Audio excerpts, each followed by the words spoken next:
Verdiği canı Allah alır. Yasef, sen ne dersin? Yasef menjawab, di sana akan selalu ada harapan rajaku. Kami akan bekerja siang malam untuk menyembuhkanmu. Namun, itu pastinya akan sangat sulit. Raja pun menjawab, kalau begitu, pergilah. Dan jangan kembali sampai kamu menemukan obatnya. Semua dokter pun akhirnya keluar. Seandainya saja Sultan Murad tidak membunuh Emir Çelebi dan menahan amarahnya sampai dia mendapatkan obat dan sembuh, maka dia bisa kembali pulih. Namun, sikap temperamen raja mengalahkannya. Yusuf pun berbicara, "Rajaku, jangan putus asa. Kamu bisa melewati, bahkan yang lebih buruk. Kamu juga akan melalui hal ini." Şarap getir bana Yusuf. Raja berkata, "Bawakan aku anggur, Yusuf." Yusuf pastilah tidak setuju dengan permintaan itu. Yusuf menjawab, "Rajaku, pikirkanlah kami, subjekmu, meskipun kamu tidak memikirkan dirimu. Bagaimana bisa kamu minum anggur di negara ini?" Bu vaziyette nasıl içersiniz o zehri? Söylediğimi yap Yusuf. Raja menjawab, "Lakukan saja apa yang aku katakan, Yusuf. Kamu sudah mendengarnya. Di sana tidak ada solusi. Setidaknya, biarkan aku menghilangkan rasa sakitnya." Yusuf tak bisa berkata apapun lagi. Ia pun patuh dengan permintaan raja.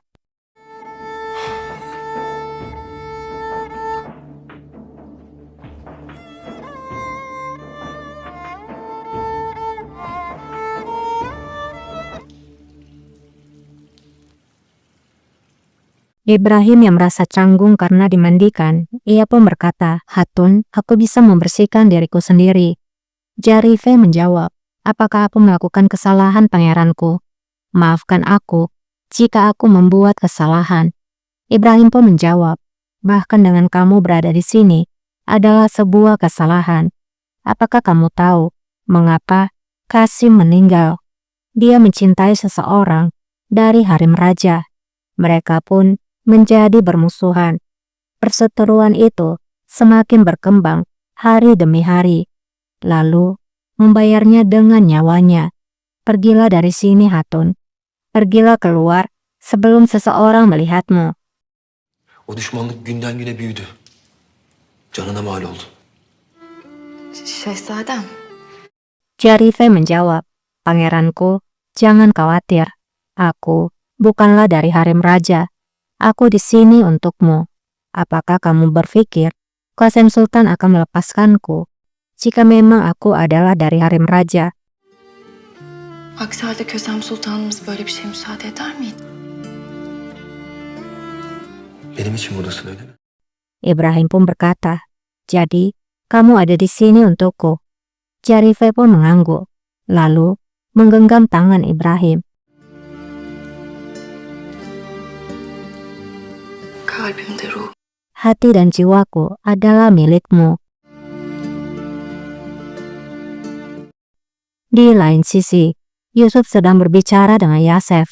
Yusuf berkata, "Raja sedang tidak baik-baik saja, Yasef Effendi. Dia sekarat hari demi hari. Obat yang disiapkan Emir Çelebi sangatlah bagus. Apakah kamu masih belum menemukan resepnya?" Yasef menjawab, "Hanya Emir Çelebi yang tahu inti sarinya, Pasa. Aku akan mencoba semua herbal, namun itu akan membutuhkan waktu." Yusuf berkata, "Temukan semua kerabatnya, investigasi mereka. Seseorang pasti mengetahuinya. Kita harus menemukan obat itu, Yasef. Raja dan bahkan masa depan negara bergantung pada obat itu." Di saat yang sama, Qasim tiba dan mendengar perkataan Yusuf. Hünkârımızın ve dahi devletin istikbali buna bağlı. Yasef menjawab, "Kamu tahu, Pasa, bahwa obatnya bukan obat penyembuh. Kita hanya menunda apa yang tidak dapat dihindari. Tapi Raja..."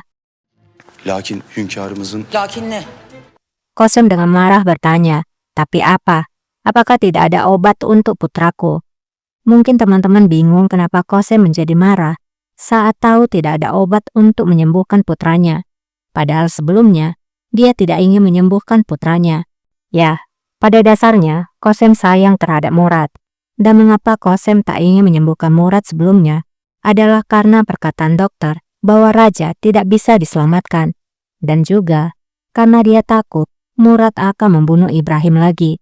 Namun ternyata Ibrahim kembali dalam keadaan sehat dan selamat. Jadi Qasem yang pada dasarnya adalah seorang ibu tetap menginginkan putranya dalam keadaan baik. Hünkâroğlumun kurtuluşu yok mu? Vaziyeti ağır sultanım. Yasef lalu menjawab, kondisi Raja sudah sangat parah Sultana, terutama karena kondisi dari perang. Penyakit itu lebih cepat memburuk daripada yang kami perkirakan. Jika terus seperti ini, maka Raja tidak akan memiliki banyak waktu lagi Sultana. Hünkârımızın fazla vakti kalmadı sultan. Di dalam ruangan Raja, Raja pun terbangun dan memanggil-manggil Yusuf. Yusuf! Yusuf! Namun Yusuf tak menjawab. Hal itu dikarenakan Yusuf sedang sibuk menjawab Dokter Yasef. Hilangkan kemungkinan itu dari pikiranmu Yasef Efendi. Raja akan mengalahkan penyakit ini. Hünkârımız bu illeti yenecek. Aksini düşünen bedelini.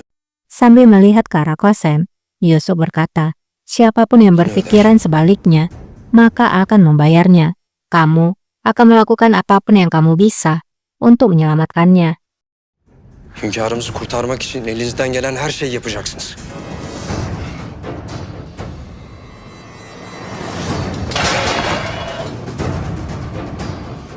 Hünkârım! Yasef Efendi! Murat! Bir şeyler yap! Yatır!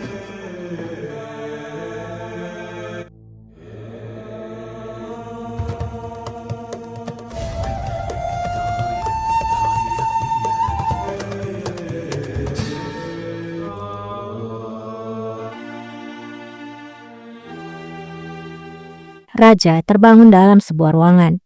Ia memanggil penjaga dan memerintahkan untuk membukakan pintu. Namun tidak ada yang melakukan perintahnya. Aç! Aç! Aç kapıyı! Aç! Raja pun kemudian melihat Ibrahim bersama ibunya dari balik jendelanya. İstikbal bizimdir İbrahim'im. Har korkma. Qasem berkata, masa depan ada di tanganmu Ibrahim. Tidak perlu takut. Kamu tidak akan bisa berhasil jika tidak terbakar api, tidak membeku karena salju, tanpa tersapu badai. Aku akan selalu berada di sisimu. Mendengar ucapan ibunya, Raja pun memanggil ibunya dan Ibrahim. Ben her daim yanında olacağım. Valide! İbrahim!